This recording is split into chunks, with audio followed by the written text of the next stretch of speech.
Hello，大家好。今日黃師奶廚房呢就想介紹一個可以治療傷風、咳嗽、感冒嘅秘方。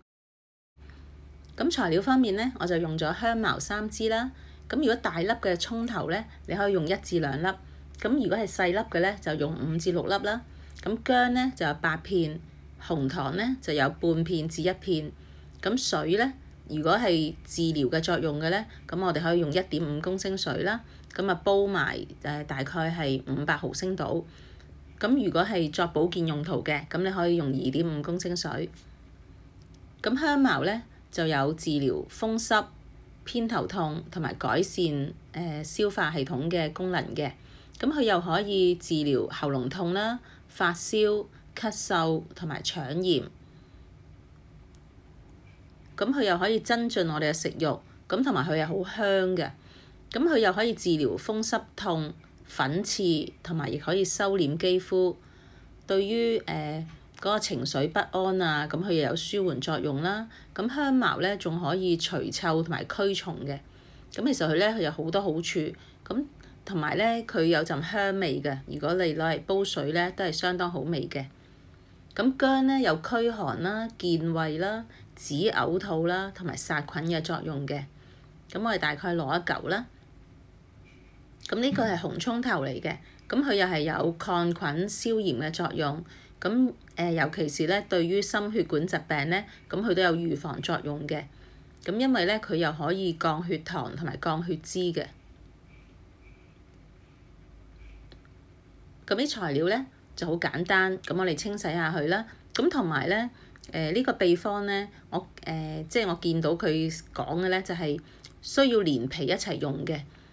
咁但係咧就如果你覺得你想去皮嘅，咁我覺得都冇乜所謂嘅，因為薑咧個薑個皮咧係偏寒涼嘅。咁而薑個肉咧就係偏溫嘅。咁但係我見呢個秘方咧，佢係寫咧就係連皮一齊用嘅。咁我就都跟佢一樣啦，就連皮一齊用啦。咁呢個葱頭咧，紅葱頭啦，咁我就切咗頭同切咗尾啦。跟住就將佢切開佢，咁佢話外面嗰啲皮咧都係可以用埋嚟一齊煲，咁我就保留一啲啦。咁同埋紅葱頭咧，其實平時嚟炒餸咧都係好味嘅，好香嘅。咁同埋佢又係有消炎殺菌嘅作用咯。咁啲香茅咧，我哋就有拍扁佢。咁如果唔係咧，佢就出唔到味㗎啦，因為同埋佢都好硬嘅。咁你拍嘅時候咧，就最好換一把重身啲嘅刀啦，咁先容易拍到佢嘅。咁你可以成條香茅咧，就由頭到尾咁樣拍扁佢啦。咁拍完之後咧，我哋就可以將佢切開佢。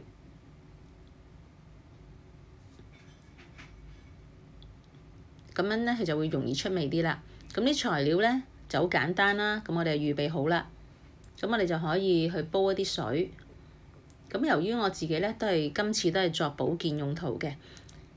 如果治療用途嘅意思就係你本身真係有已經係有傷風咳啊咁樣，咁你作治療嘅用途咧，咁就唔需要煲咁多水㗎啦。咁你可以用1.5公升水，咁咧就煲埋大概係2碗到啦，500毫升咁樣啦。咁如果係保健用途嘅，咁其實就冇乜所謂㗎啦。咁我就用咗2.5公升水啦，跟住咧水滾，咁可以轉細火啦。咁啊煲多去半個鐘。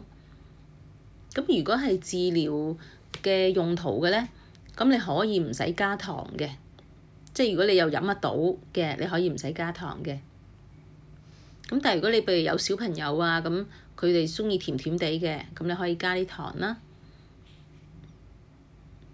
咁其實呢個秘方咧，你係唔加糖都得嘅。咁我咧就喺最後嗰5分鐘度就落咗一個片糖，落咗一塊片糖。咁跟住咧，佢個糖溶咗咧，咁就完成㗎啦。咁我哋咧就淨係飲嗰啲水就得㗎啦。咁嗰啲渣咧就唔使食嘅。